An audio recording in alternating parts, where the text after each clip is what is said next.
ओम शांति। आज मीठे मीठे शिव बाबा ब्रह्मा के तन द्वारा कहते हैं, मीठे मीठे बच्चे बाबा हमें कहते हैं, कर्म करते समय मेरी याद में रहो। मतलब जैसे हम जो कर्म करते हैं ना, जैसे हमें इन आँखों से दिखता है ना सब कुछ, ऐसे हमारी तीसरी आँख अर्थात बुद्धि में इस तीसरी आँख से हम ऊपर परमात्मा को देखें। जैसे तो पर बाबा निराकार रूप में ऊपर हैं और ऊपर से बाबा की लाइट मुझे आत्मा पर पड़ रही है और मैं बाबा के साथ इस सृष्टि पर कर्म कर रही हूँ। समझो आप खाना बना रहे हो, अगर आप ऐसे सोच के खाना बनाओगे ना कि बाबा की लाइट मेरे ऊपर आ रही है, तो ये लाइट का कनेक्शन ही बाबा का साथ है। बाबा कहते हैं बुद्धि रूपी हाथ मेरा पकड़ के रखो, अर्थात हमें अपनी बुद्धि से परमात्मा को याद करना है। बुद्धि में परमात्मा की श्रीमत हो, वो बाबा को याद करने से ऑटोमेटिकली आएगी। तो जब आप खाना बनाते समय बाबा को ऐसे याद करोगे ना, तो खाना कैसे बनाना है, किस विधि से बनाना है, वो भी आपको टच होता जाएगा। ऐसा लगेगा बाबा आपको कुछ बोलते जा रहे हैं और आप खाना बनाते जा रहे हो कि अब ये डालो ये डालो ये डालो। बहुत मजा आता है ऐसे, आप करके देखना। आप कोई भी कर्म कर रहे हो ना, तो समझो आप किसी से बात कर रहे हो या कुछ भी आप डेली रूटीन जो भी है, तो उसमें ना न्यूनेस आती जाएगी और काम भी इतना अच्छा तरीके से टाइम पे खत्म हो जाता है। जो कहते हैं ना, गुण आते जाते हैं उस काम को करने का। नए जो गुण होते हैं ना, वो आप में आते जाएंगे ऑटोमेटिकली। आपको अपने में चेंजेस लगते जाएंगे।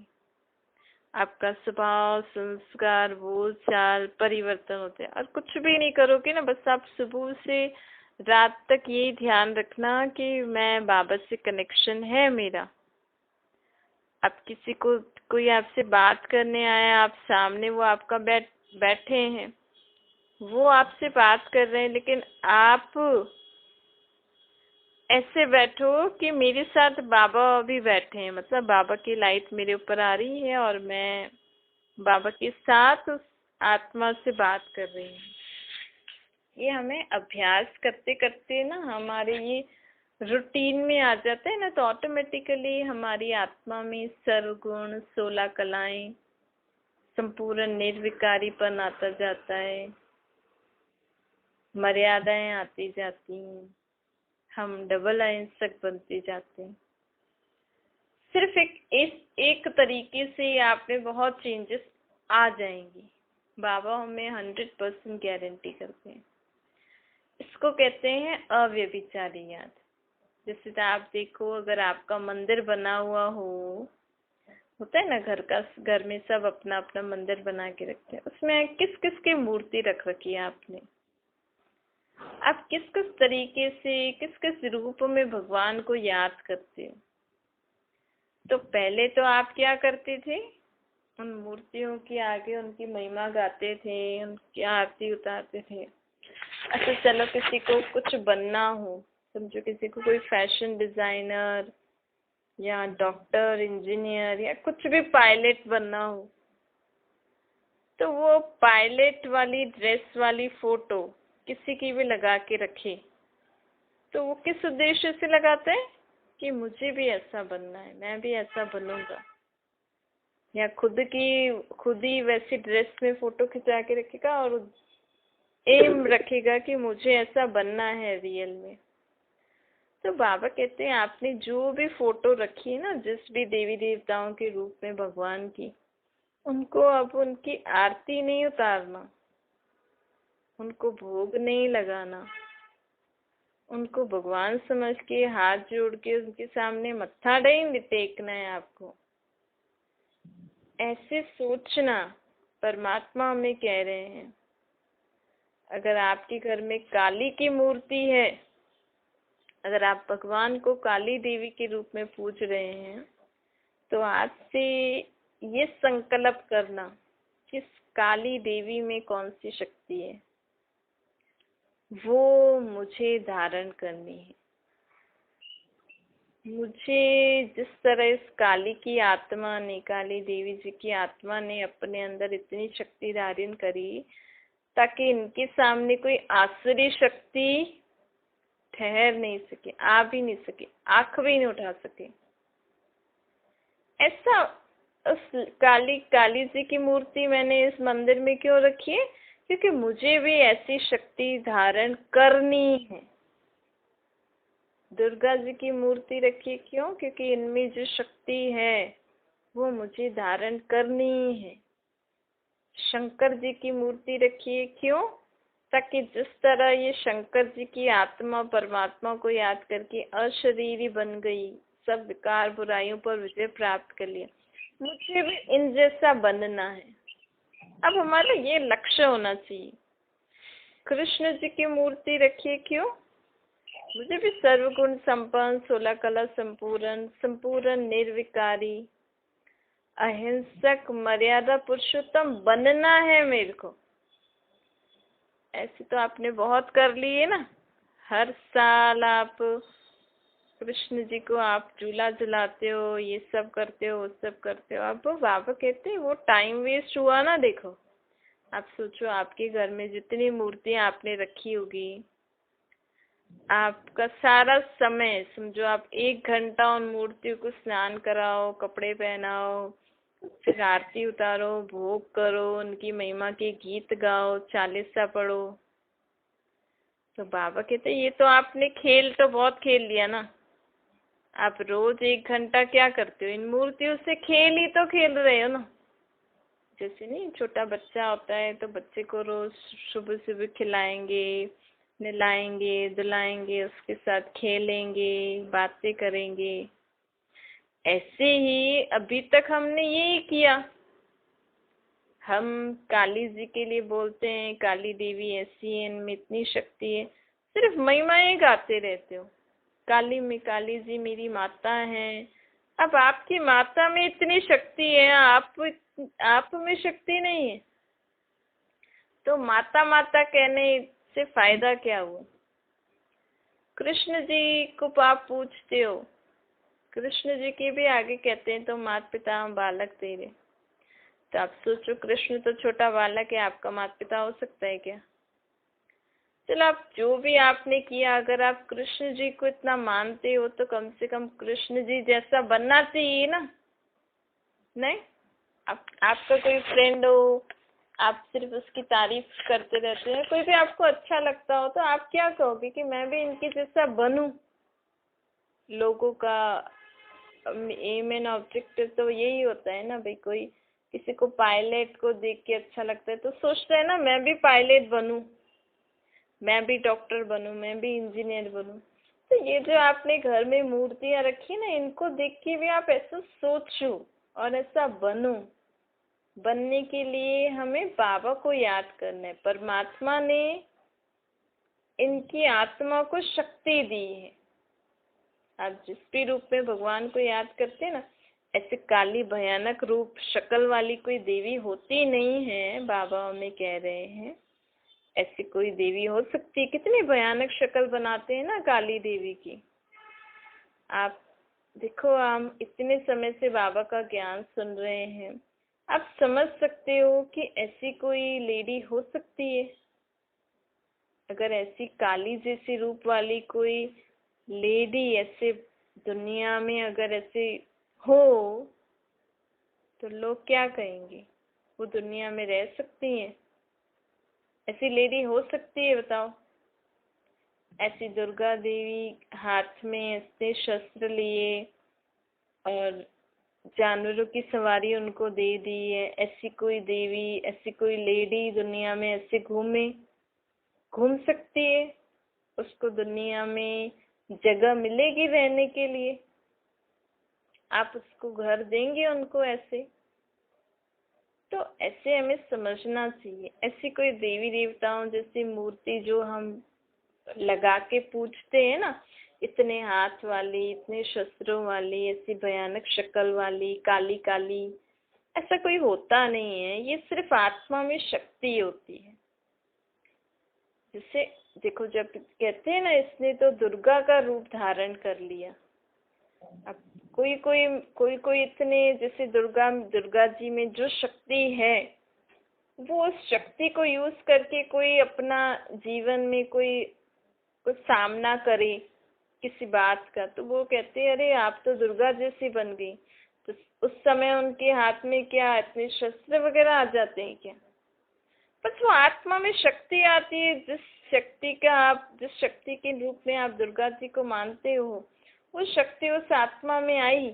आत्मा में शक्ति आती है। जैसे निर्भयता की शक्ति होती है ना, सहन शक्ति होती है, निर्भयता की शक्ति होती है, शांति की शक्ति होती है, ऐसे ही वो शक्ति होती है जिससे हम उस समय पे उस सिचुएशन का हमने सामना किया, उसको पार किया।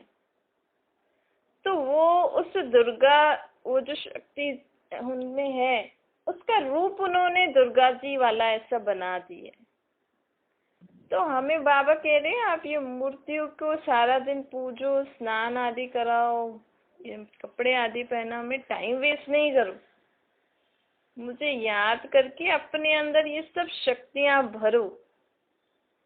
आप भी ऐसे बनो, आप भी अशरीरी बनो, आप भी शक्तिशाली बनो कि आप इन सब विकार बुराइयों पर विजय प्राप्त कर सको, सर्व गुणों से संपन्न हो सको, 16 कलाओं से संपन्न हो सको। और बहुत सहज है। दुनिया में तो कोई अगर किसी को हो कि मुझे ये बनना है, तो कितनी मेहनत करनी पड़ती है, कितनी पढ़ाई पढ़नी पड़ती है, फिर एग्जाम दो, फिर उसमें क्लियर हो तो उस कोर्स की पढ़ाई करो, फिर प्रैक्टिस करो, फिर जाके बनते हैं। पर यहाँ हमें वैसा बनने के लिए क्या करना पड़ेगा? सिर्फ अपने अंदर वो मेरे अंदर क्या कमी कमजोरियां हैं वो चेक करके बाबा को बताना है। और बाबा जो हमें रोज रोज शिक्षाएं देते हैं, बाबा भी हमें कौन सी पढ़ाई पढ़ा रहे हैं? जिनका देवियों को, जिन देवी देवताओं को आप पूजते हो ना, जिस शक्ति गुण के लिए, वही पढ़ाई बाबा भी हमें पढ़ा रहे हैं। शंकर जी ने अशरीरी स्थिति कैसे प्राप्त करी, वो पढ़ाई हमें बाबा पढ़ा रहे हैं। कैसे आप भी अपनी देहभान से परे अपने को आत्मा समझ के मुझे याद करो। कैसे मैं मेरा मेरा जो आप करके बैठे हो, उस मेरे को तेरे में परिवर्तन करोगे तो आप अशरीरी सहज हो सकते हो। वे तेरा है तू ही जान। मैं तो आत्मा बाबा का बच्चा, मैं बाबा आपके साथ बैठा हूँ, आप मुझसे कराइए। बाबा ऐसे कराते नहीं हैं, ऐसे हाथ से काम नहीं कराएंगे। बाबा हमें शक्ति देते हैं, मदद देते हैं, गुण देते हैं। जैसे हम बोलेंगे बाबा मुझे आज ये चीज बनानी है, बाबा हमें आज ये चीज बनानी है। अपने सेंटेंस को हमें ध्यान देना चाहिए। बाबा चलिए हमें आज ये चीज बनानी है, तो बाबा क्या करेंगे? जब हम बाबा को याद करके संकल्प करते हैं, तो बाबा हमें शक्ति और गुण देते हैं, समझ दे देते हैं उस काम को करने के लिए, उस चीज को बनाने के लिए। फिर उस समझ से, उन गुण से, उस शक्तियों को आप कार्य में लगाएंगे तो वो चीज अच्छी बन जाती है। फिर आपको लगेगा बाबा ने मुझसे बनाई, बाबा ने मुझे कराया। पर बाबा के पास क्या है? शक्तियां, गुण, ज्ञान। बाबा तो सृष्टि का पिता है ना, सर्व आत्माओं का पिता। सृष्टि, सत्यों की सृष्टि का रचयिता है, तो उनको तो सब नॉलेज है, सब नॉलेज है उनको। डॉक्टरी की, इंजीनियर की, या जो भी चीजें, मोबाइल्स वगैरह, जो भी चीजें नई नई इन्वेंशन होती है ना दुनिया में, जो भी आजकल नई नई चीज निकल रही है या जो निकली है, बाबा को सबकी नॉलेज है। परमात्मा को आप निराकार रूप में याद करो कि ना, वो ज्ञान का सागर है। और उनकी दुनिया में ये सारी जो भी आजकल मॉडर्न टेक्नोलॉजी, एडवांस टेक्नोलॉजी निकल रही है ना, परमात्मा जो सृष्टि स्थापन कर रहे हैं ना स्वर्ग की दुनिया में, ये सब होगा लेकिन सुख के लिए होगा। तो हम ये नहीं सोचे कि अरे तो अभी तो खाना बनाना है, इसमें क्या भगवान को याद करना, भगवान को आता है क्या खाना बनाना? नहीं, उनको सब आता है। कुछ भी आप जो करते हो ना सारा दिन, उनको सब आता है। तो वो हर काम में, आप जो भी काम कर रहे हो अगर बाबा को याद करके करोगे ना, तो हर काम में बाबा आपकी मदद करेंगे। बाबा आपको कुछ नया नया तरीका सिखाएंगे, नए नए आइडियाज देंगे, इसको ऐसे करो, ऐसे करो, ऐसे करो। तो बाबा कहते हैं इस रीति मेरी याद में रहकर हर कर्म करोगे ना, तो आप सहज ही अपने अंदर परिवर्तन कर पाओगे। और जिनकी हम अभी तक पूजा करते हैं, महिमा गाते हैं ना, उन जैसा हम भी बन जाएंगे। तो बाबा कहते हैं अब ऐसा काम करना है, हम बाप आए हैं हम बच्चों को इतना ऊंचा उठाने के लिए। बाबा कहते हैं मैं आया हूँ आपको ऊंचा उठाने के लिए। क्यों? क्योंकि बहुत समय से हम भगवान को याद करते थे ना कि आओ आओ आओ आओ। क्यों करते थे? कहते थे ना मुझ निर्गुण हारे में कोई गुण नहीं है, अब आकर मेरे पर तरस करो। तो भगवान भी हमारे पर क्या तरस करने आते हैं? हमें शिक्षा देने आते हैं। वो तरस ऐसे नहीं करेंगे आयुष्मान भव वरदान वगैरह ऐसे कुछ नहीं देते। वो तो ज्ञान के सागर है ना, वो हमें शिक्षा देते हैं। तो जो शिक्षा को सुनेगा, समझेगा, संकल्प करेगा हाँ मुझे ऐसे चलना है, उनको मदद आप ही मिल जाती। तो बाबा अब में कहते हैं कि मेरे शब्द में बहुत आकर्षण होती है। आप देखो, अगर आप बोलो ये मेरा रुमाल है, तो मेरा रुमाल जैसे बोलेंगे ना मेरा रुमाल, तो फीलिंग आ जाती है। वो मेरे बच्चे, मेरा घर, मेरा पति, मेरा शरीर, मेरा पैसा, मेरे कपड़े, आप अगर ऐसा बोलते हैं तो क्या फीलिंग आती है आपको अंदर? ऐसे हम उस जो फीलिंग आती है ना मेरेपन की, अधिकारपन की, हक जताने की जो फीलिंग आती है ना, अब वो फीलिंग हमें बाबा में लानी है। मेरा बाबा है, मेरा बाबा मेरे फादर हैं, मेरे टीचर हैं, मेरे सतगुरु हैं, मेरे फ्रेंड हैं, मेरे साजन हैं, मेरी सखा है, और बाकी सब जो मेरा मेरा है ना वो तेरा कर दो। अगर देखो हम बोले अरे ये तो तेरी चीज है, तू ही संभाल। अगर हम इस शब्द पे ध्यान देंगे ना, तो हम इस शब्द पे अगर हम ध्यान देंगे तो हम नष्ट मोह बन सकते। मोह निकालना बड़ी चीज नहीं है, मोह निकालना बड़ी चीज नहीं है। आप करके देखना, जिस चीज के लिए आप, जिसमें भी आपका मोह है ना, जिस भी संबंध में आपका मोह है, समझो आपके बेटे बेटी, पति पत्नी, या पैसों में, धन संपत्ति में, चीजों में आपका मोह है ना, आप टेस्ट करके देखना। आज से उसको बोलना बाबा ये तो आपकी है मेरी नहीं है, बाबा ये तो आपकी है मेरी नहीं है। तेरा तेरा करते हैं कई बार लोग भगवान को, तेरा तू ऐसा भी लैंग्वेज बोल देते हैं। तो आप वैसे भी बोल सकते हो कि बाबा ये तो तेरा है मेरा नहीं है, ऐसा बोलो, या ऐसे बोलो बाबा ये तो आपका है मेरा नहीं है, बाबा ये शरीर तो आपका है, आपका शरीर बहुत बीमार रहता है, ऐसी ऐसी तकलीफ है, आप ही देखो मैं तो नहीं जानू। फिर देखना आपका मोह खत्म हो जाएगा। आप जितना दिल से, मन से कहोगे ना, उतना आपका मोह खत्म हो जाता है। समझो ये मेरा रुमाल है, मेरे रुमाल पे दाग लग गया, मेरा रुमाल गुम हो गया, मेरा इतना फेवरेट था। अरे वो तेरा रुमाल था ना, खराब हो गया, गुम हो गया, तो इतना परेशानी नहीं होगी। ऐसा लगेगा हाँ भाई उसका रुमाल गुम हो गया, वो बोलेगी ये लगेगा बाकी वो जो मोह वाली फीलिंग होती है ना, मेरा वो मुझे नहीं मिलेगा, कहाँ मिलेगा, वैसी वाली फीलिंग नहीं आएगी। तो ये फीलिंग होती है ये काम, क्रोध, लोभ, मोह, अहंकार, ईर्ष्या, द्वेष, नफरत, घृणा, इन फीलिंग्स को हमें अपनी आत्मा से मुक्त करना है। उसकी पढ़ाई बाबा हमें पढ़ाते हैं।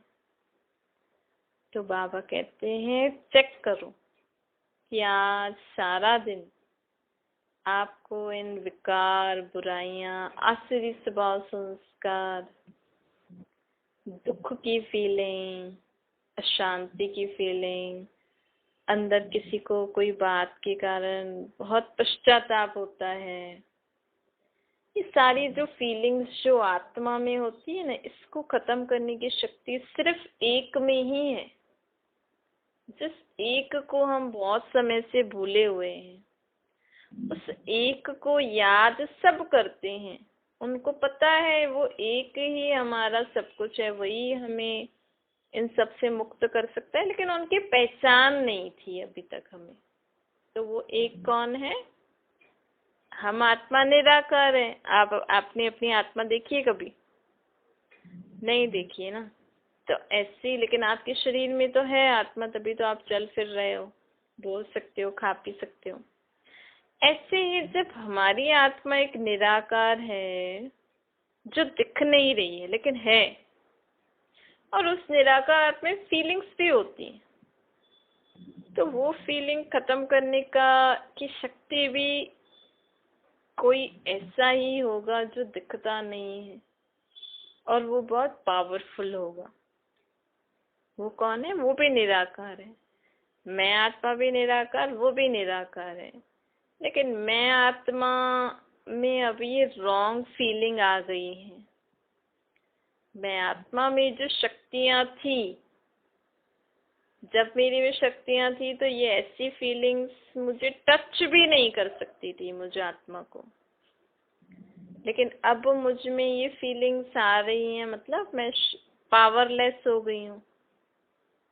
तो अब मुझे फिर से उस पावरफुल पॉइंट ऑफ लाइट, परमात्मा, सर्वशक्तिवान, जिनको हम भगवान कह के बुलाते हैं, उससे मुझे अपना कनेक्शन जोड़ना पड़ेगा।